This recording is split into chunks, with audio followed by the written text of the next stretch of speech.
যে ভক্ত যদিও সর্বোত্তম, তা সত্ত্বেও তিনি সর্বদা নিজেকে হীন বলে মনে করেন, এবং সেই জন্যই কিন্তু ভক্ত কখনো আশ্চর্য হয় না। ধরুন, আপনি কারোর বাড়িতে গিয়েছেন, আপনাকে নিমন্ত্রণ করা হয়েছে বৈষ্ণব সেবার জন্য। নিমন্ত্রণে কখনো গিয়েছেন? বৈষ্ণব সেবাতে কখনো গিয়েছেন? গিয়েছেন? কিছু তো আশা করেন না? গিয়ে মুড়ি আর জল আশা করেন? কি আশা করেন?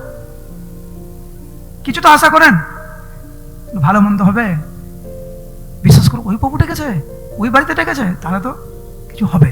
এখন গিয়ে যদি দেখেন বাড়ির যিনি কর্তা উনি আপনাকে বলছেন, হরে কৃষ্ণ প্রভু, হরে কৃষ্ণ মাতাজি, আপনারা এসেছেন, আপনারা কি প্রসাদ পেয়ে এসেছেন নাকি গিয়ে পাবেন?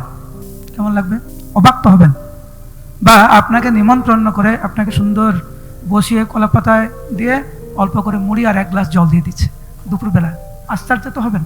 কিন্তু যদি আপনি কোনো কিছু আশা না করেন, পেলে পেলে হলো, না পেলে না হলো, মুড়ি দিলে ভালো, মুড়ি না দিলেও ভালো, পকোড়া দিলেও ভালো, না দিলেও ভালো, ঠিক আছে, দেবে দেবে, না দেবে না দেবে, আপনি আশ্চর্য হবেন না। এই জগতে যত আমরা আশা করব ততই কিন্তু আশ্চর্য হব, দুঃখ পাব, প্রতারিত হব।